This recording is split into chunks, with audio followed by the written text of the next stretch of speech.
All right, take two. This book here, The Miseducation of the Negro. I've been wanting to take a deep dive into my books, into my studies, into the things that have been that keep me up at night, or the things that I enjoy, the feasts of my brain. And this book here, I bought about 20 something years ago. I bought it in the Morehouse Library.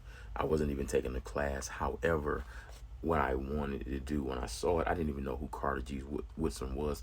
I didn't even know anything about this. I'm a nobody from Southwest Georgia, migrating to Atlanta, not really understanding the significance of Atlanta outside of Martin Luther King Jr. I had no idea of the chocolate city that Atlanta was, and its depth of knowledge in the plight of black people.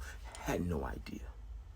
And when I arrived into Atlanta and I am around young African American men who are thinkers, who are thought provokers, if you don't believe me, me and Bakari Sellers, the African American man that is on CNN, Bakari Sellers, we used to hoop a little bit at Morehouse. Just so like that brother was becoming at that time, and we would be shooting basketball at Morehouse. It was right before right after Killer Mike had left Morehouse. So these gentlemen were, you know, in there, and I was, it was awesome to be in that environment, and to be influenced by that. So when I saw the book, I got it right. But one of the lines I want to pick apart here real quick. On page 53, Miseducation of the Negro by Carter G. Woodson, he says, the highly educated Negroes have turned away from the people in the churches, and the gap between the masses and the talented tenth is rapidly widening. Now understand that the context of this writing is virtually somewhere between the beginning of the 19th century and his death, which was in 1950. W.B. Du Bois would pass away around the early 1960s. W.E.B. Du Bois, who had been a professor up at Clark, which is a throw at Morehouse, had developed his studies, knowledge of or writings in the area of the plight of African American people at that time. Now, let's not forget that W.B. Du Bois and Booker T. Washington did not have a great relationship. Now, this is a third party. Carter G. Woodson and Booker T. Washington had passed away in the 19 teens, and so there wasn't any greater development between those two broad minds. Undercurrently, there was another gentleman. I can't put my eyes on the book right quick. Who had a plight for African American people. His name would be Noble Drew Ali, and he would be developing the Moorish Science Temple of America, which was beginning its flowering at the turn of the century, right around the times of these things. This writing would be happening slightly after the passing away of Noble Drew Ali, and a man by Prophet Muhammad would be taking the flag and the banner, and also then passing it to a man by the name of Elijah Pooh Bey, who would become known as Elijah Muhammad. And that man would then teach a brother by the name of Malcolm Little, Malcolm X, or Malik El Shabazz. And then Malik El Shabazz would teach a man by the name of, as y'all would know him now, would be Father Allah. So this is kind of in this plight of African American people, but we have to understand that this statement is a present statement. He is writing it in the moment. It is not a prophecy. It is a moment writing, meaning that when he says Negroes have turned away from the people in the churches, the educated,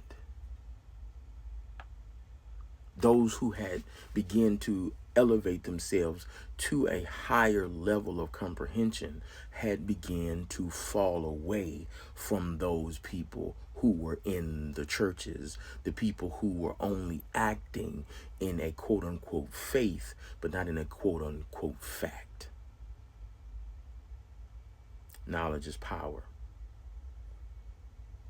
The sin was not the necessarily defying of Jehovah. The sin was the obtaining of knowledge. Critical thinking. All right, let's go to another passage.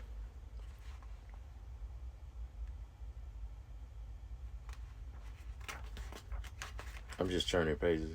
Okay, here we go. I haven't read this whole page in a minute, so it's not on top of my head.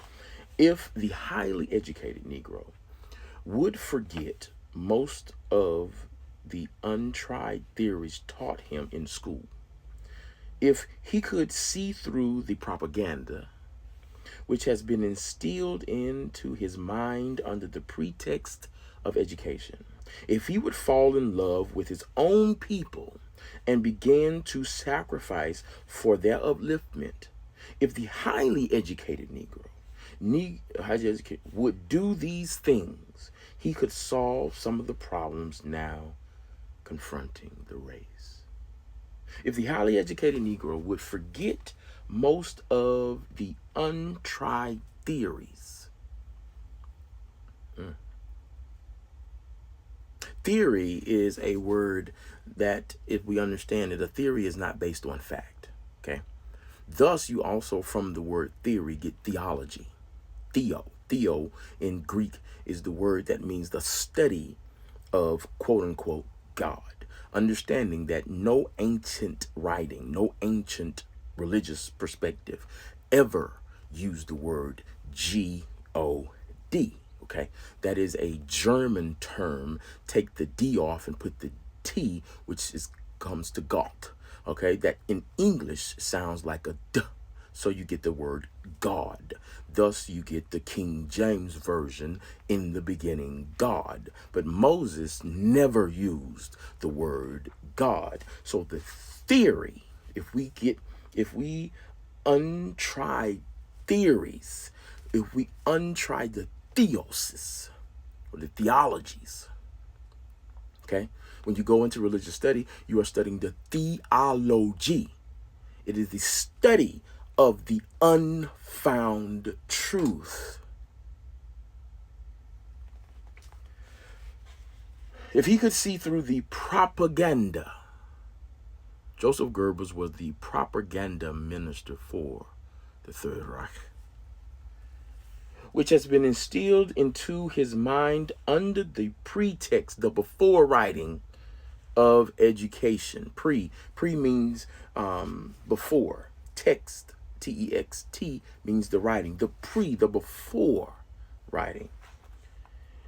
If he would fall in love with his own people and begin to sacrifice for their upliftment, if the highly educated Negro would do these things, he could solve the problems now confronting the race.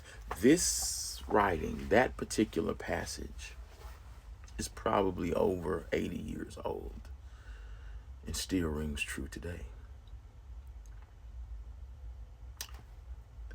Let that sink in. The highly educated Negro would begin to sacrifice